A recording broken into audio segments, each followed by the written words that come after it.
We are Democrats and we care about the black people. Keep voting for us over and over and we only get your vote and then we never help. Hey ladies and gentlemen, so the video today is about Vivek Ramaswamy. He seems to be a candidate to be the next president. He looks young, he has no white hair, he looks Indian, but he was born in USA, so I assume you would see him as American. Not today. So he decided to go to the Breakfast Club. So I thought, What I see is deficient in the field, in the entire Republican field, including candidates you mentioned, is they're all running from something. Why are you running? And I'm in this race because I want us to run to something. What is that something? A vision of what it means to be American. Okay? Revive the ideals of 1776. Revive the truth.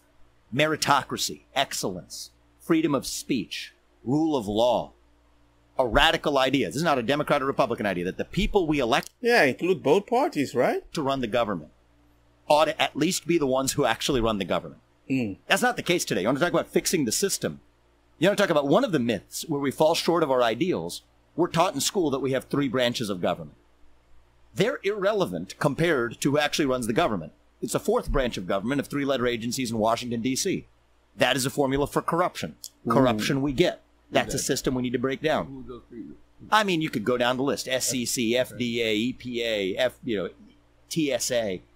The tens of thousands of government bureaucrats working in Washington, D.C., they're the ones who actually make the laws. It's not Congress. And that's a formula. And those people aren't elected. Nobody elected them. They're protected by these what are called civil service protections. You can't fire them. The president, technically, under many people's beliefs, can't fire them. That's the permanent state, what many in the right will call the deep state. Yeah, remember when Trump were mentioning these people? You hire some Democrat to prove you want a little middle ground, and then suddenly you have people in position of power that you can't fire.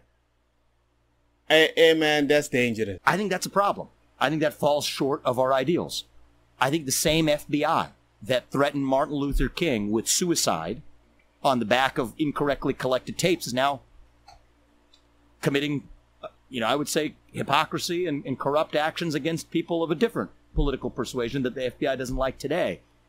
I just think it's a formula for corruption when you have unelected bureaucrats that are actually setting policy. Sense. But that's a detail compared to my point. It makes sense. We need to revive the ideals that the nation was actually founded on and do a better job of aspiring to them.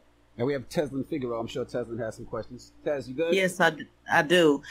So I've heard a lot of, what you think and your vision, and I'm a very practical person, and I want to kind of, opposed to talking about your opponents, let's talk about you for a moment, and let's actually talk about your policy.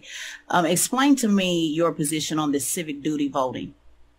Sure. So my position is, I think that every kid who graduates from high school should know the minimums about the country that we require an immigrant to know about the country in order to become a citizen. Makes sense. So there's a test.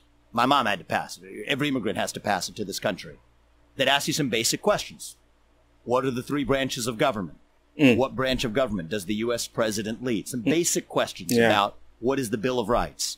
It's like a multiple choice exam, or some of them you write in. I think that if we're going to ask immigrants to pass that test, as we should, I think every 18-year-old who graduates from high school should have to pass that as well, because young people, it goes back to that issue of pride. You don't value a country that you don't know something about.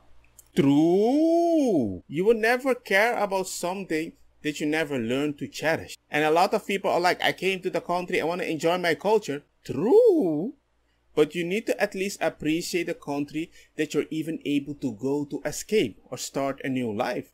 That's what they told me when I went to study in Holland. They said, cherish that, appreciate, don't take advantage, get the best that you can, become an adult and fly like a bird. Value something you inherit.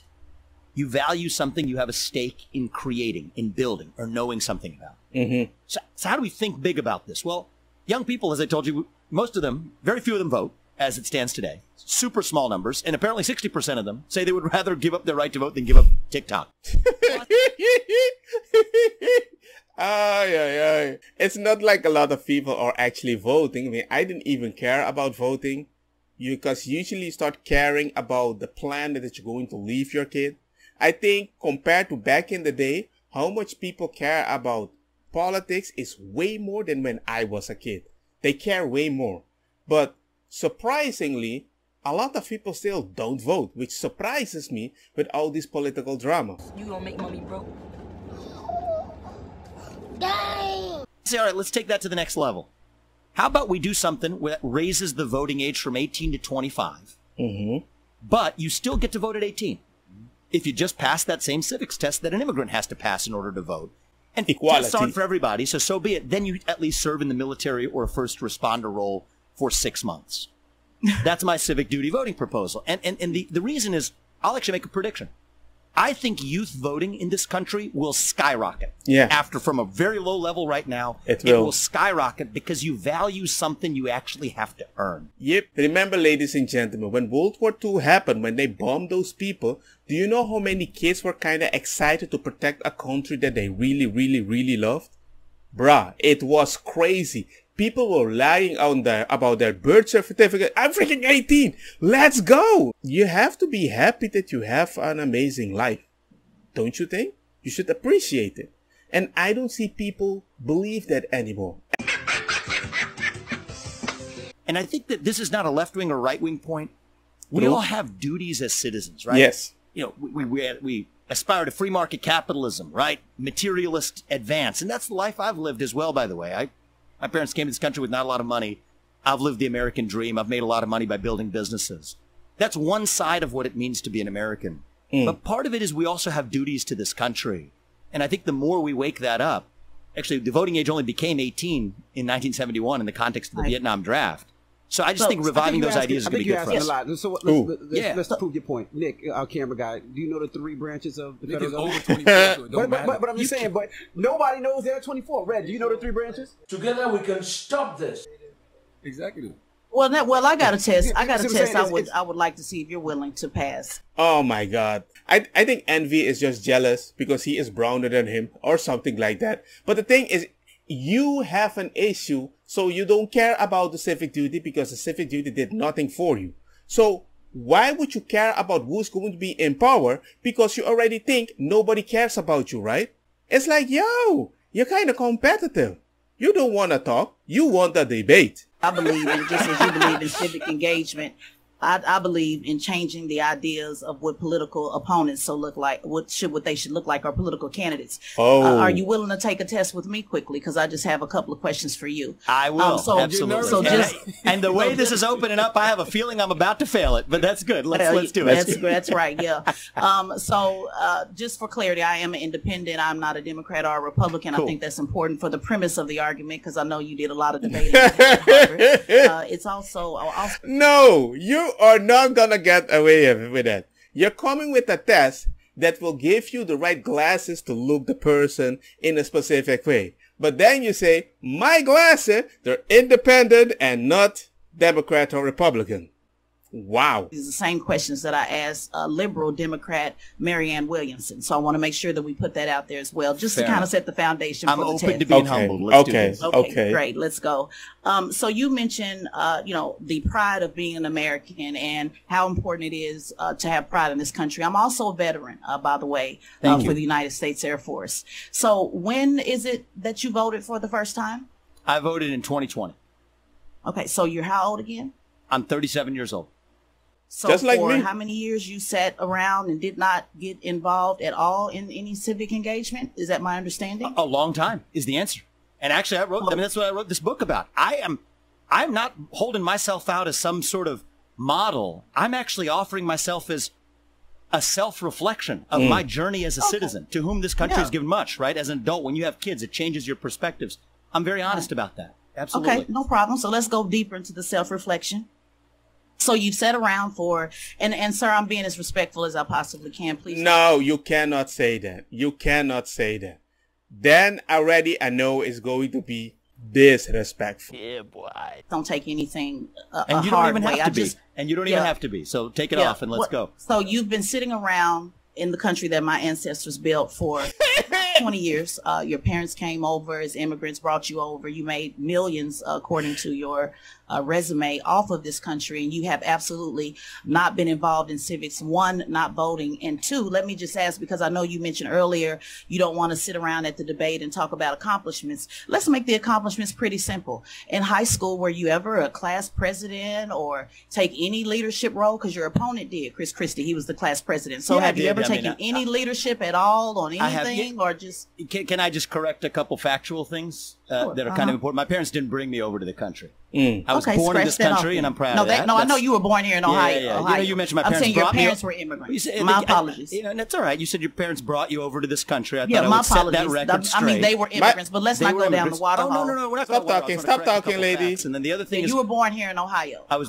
born in Cincinnati, Ohio. That's right. Right. So you've been here your entire life. So the question is, did you take any leadership role in middle school, high school, class president? I did. I know you played tennis. What is it? Explain it to us. Student council. But, I think that this is yes, I have held leadership roles over my life, but those don't qualify me to do what I'm doing now. Yeah. It kind of does. Okay, well, it kind of does. How? Well, I'm giving the test. I'm the test administrator. All right, there you go. So it kind of does, because when you go from saying I want to go to the highest office, and I'll tell you, I've led companies as well. Is the other leader? Right, the main leadership role I played is. And I want to talk about one early part of your premise that I also want to say, bring it to the country point. The other point, you use the word sitting around. I'm not somebody who's saying I want the next generation, my kids' generation, to have more civic duties when they graduate from high school and college than I did when I did. That being said, I wasn't sitting around. I've developed medicines, 5 of which are FDA-approved products today, one of which is a life-saving therapy in kids, 20 of whom die by the age of 3 if they're not treated, 70% of whom now live lives of a normal duration. Well, you got my vote, because when you care about kids that never have a chance, I'm like, yo, the fact that you care about people at a way that you can build something stable that builds money for helping people, I think you should be respected different. Well, the way we respected doctors different back in the day. Now it's my human right. I don't care. Cure me. I'm surprised that certain people can actually speak to a doctor sometimes in such a way. Coming from a country that you just have to appreciate that you're alive, sometimes I'm like, but you want to compare that? Well, you build a business, but did you do something cool in Sky School? I'm like, I don't care. If he was a bully, I would still vote for him. He's bullying diseases that kills babies. One for prostate cancer. So I don't apologize for making contributions. But right. Well, I don't want you to filibuster that because that's not the question that I asked. And I don't consider, as a veteran, I'm talking about service. I'm not talking about what you did for profit. You're talking as if he's sitting 24/7. So I've not served the country because that means nothing to me. You do what I'm talking, what I am been able to ask a question. She's been trying to ask a question, and you've been talking over it. I'm all ears. We gave you the platform to let you say what you said. Envy. She was just labeling the guy like you were just sitting, just like the white kids that have a privilege, and you got lucky because you had 2 parents in your house, compared to other black families that usually don't have a father at home. I'm all ears. No, I was just correcting a couple facts. That's all.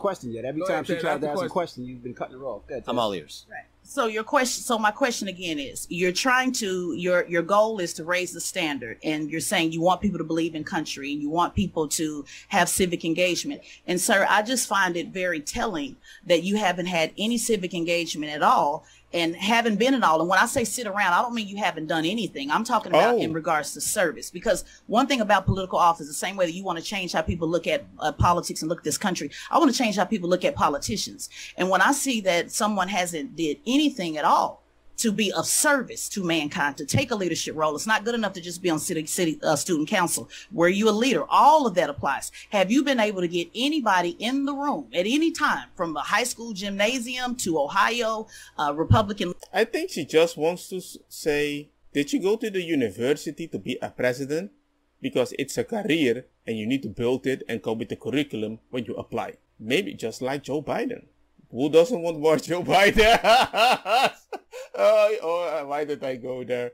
Because it's the truth. There are certain people with a career, they work so much like that, they're so disconnected with reality, and they pass these weird laws for the usual citizens, and when they don't agree, some of them label them as bad people. there to now, have you been able to get anybody in a room to believe in this vision? I don't agree with a lot of your vision statement, but I do know you've been going around having these discussions and getting everybody emotionally worked up to talk about vision and debate. But I want to get to the practical. You're trying to go from preschool to president of the United States. You're skipping over city council, county council, mayor, governor. You want to go straight to the top. So my question is this a PR? Is this for the PR, the perception of reality, or can you point to any leadership where you've been able to get people to believe in what you're talking about that they're not paid to do on any of these vision statements that you have? If not, then to me it's a moot point, because you're holding a standard that you haven't met yourself. All he has to do is say BLM. So if you're only going to count government service, you're absolutely no, not government right. service. Okay. Student council in the 8th grade, 9th grade, 10th. Who cares? Okay, go video. Leader, did you do anything to rally anybody? Did you fight for better lunch? I did in the 6th grade with Miss Harris. I'm not talking about government. I can go all the way back from the 5th grade every year, sir, because people who are in service to this country, if you're going to go around saying you want people to believe in this country that I signed up to die for, then I want to make sure that you're holding that same standard. So not government, not political. Let's not get it confused. Yeah. I'm saying, have you did anything of service that we can point to say he is a good leader, like Chris? And I'm not even a fan of Chris Christie, but he was the student council president in high school. So have you done anything of service besides yourself that has not benefited yourself? It's just a simple question. So the acts of service that I have performed are small, so small that I don't even want to talk about them to boast. But yes, have I volunteered for this country? Yes, I have. I've always been interested in healthcare. It's okay to talk about the small things. I mean, these are small things, right? But thank you. Let's just mention it. Let him talk. It's North Hospital. So it's really a no? No, it's not a no. It's just something I don't like boasting about. I volunteer. Well, we're not boasting. It's an interview. You're boasting on your vision and everything else. I think you boasted on the millions of dollars that you made. So let's just throw it out. So in 6th grade, I'll give you an example. I'll help you out. In 6th grade, Miss Harris. I don't want to hear you talk. I don't need to hear you talk. I've come to the point that I really don't like her. I have to admit, because she is not speaking in good faith. But she's like, well, you don't want to say, let me tell you, listen to me talk. And I'm like, it's not about that. It's not about him. It's about the stability, about the country that everybody can be proud together. And she is making the conversation, it's about me. So now you have to listen to me too.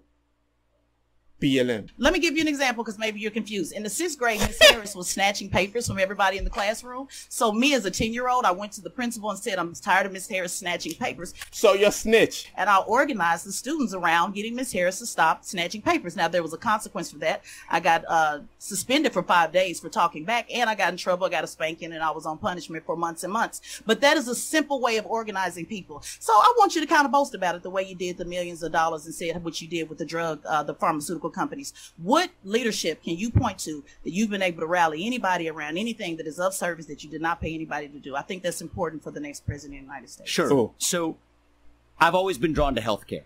That's why I ended up founding companies in that space. When I was in high school, part of what drew me into it was that I was a volunteer at a local hospital. I actually became the leader of that group of volunteers that actually discharged women who had recently given birth. That was it. Nothing big to it. Did you do anything we can point to stand out? But I want to say something about that, because I say that in the book. If I'm being really honest, why did I do that in high school? A part of the motivation, I'll be just brutally honest with you, was that's actually what allows you to get into a good college when you graduate. Is you want to check the box of community. I know where this is going. You're a victim. She wants the thing that she did. He cares about how he did it. You don't actually care for us. You care about you. BLM. So there was about and I'm admitting that in a way that very few other people do, but I got to be honest about it. That was a big part of why I did it. Yeah, it was about self, and I'm going to be honest, and I'm going to give it back to the... What? Okay. Guys, I'm going to be honest about it with you. Yep. Leadership is not about self. I agree with you on that. What I just heard is that everything is about you. And to be honest with you, this is just a PR campaign, sir, to be honest with you. And I think you're trying to go further to the right because you want the Republicans to accept you as a man of color. And I think the only way you think you can do that is to be so extreme. I appreciate with your positions. And I think you need to do a little bit more work in service. I'll give it back to you guys. Let me failed the test, by the way. Because she did ask me. You failed the test. Well, guess what? He might say, if you don't vote for me, you ain't black. Okay, stop, laugh. It's just a joke, you two. Why would you say that? Fix it. Why would you say that? But it's frustrating. It's frustrating that somebody that cares that he can actually come as a middle ground between everybody. He is not white. He is not black. Maybe he can connect everybody. But the fact that he just says, I might be running as a Republican, immediately it's going to be like you're the enemy. If he said, I'm going to go for the Democrats, immediately somebody was going to say, why are you gay? What you going to do for the black people? It's like, it's like, when are you going to have peace? It's like there's no peace for certain people. A question, and then you guys said you wanted to hear a response, but I think I heard an expression of opinion. So just, I want to make sure you're all done before I respond to it. No, just wanting to say that even then, I would still want you to point out, even at the hospital, something that you did that made you stand out on when actually taking the leadership role. But you already answered it. You said you did it because it was a motivation to get in college. Exactly. Which means it was I'm about being very you. honest about that. So everything has been about you. So as a veteran, let me tell you something. I appreciate it's very hard for. Wait. I find it very disingenuous that you would actually believe that everybody that most people know that went to the army, that you did it for the country in these times in Western country. Mostly it's for the money. Leaders that make everything about them. So you might want to work on that because it's a lot of veterans and Republicans. So you might want to work on that talking point and maybe do some volunteering while you're on the campaign trail. I'm going to give it back to Charlamagne and Envy. Yeah. Once I want to be respectful. Want to make sure you got everything you wanted to on the table before I respond to that. If this was just us, it would be a lot more. You guys tell me. I think that Charlamagne is the only person respectful and is actually listening to the conversation. Envy is just ready for a weapon. And I don't even know the ladies know, but hey. So I think there's a different worldview that we have. And I think the worldview is how one actually makes contributions in a country. I do not believe that there's a separate category of just if you're serving the country and then if you're acting in self-interest, that that's somehow sinful or wrong. I reject that vision. To the contrary, I think capitalism is the best system known to man to lift people up from poverty. I deeply respect and I thank you for your service to this country. I'm grateful for it. I haven't served the country in the way that you have. Cool. But I think that the way you get ahead in capitalism, how did I develop a multi-billion-dollar biotech company? It was by developing medicines that save people's lives. A lot of people say capitalism causes poverty. Yeah, I disagree with that. Okay. I disagree with that. I think that capitalism demands that you provide something to someone that helps them more than you're actually charging them for it. Cool. That's the only way. That's the a tried business and true model, way sir.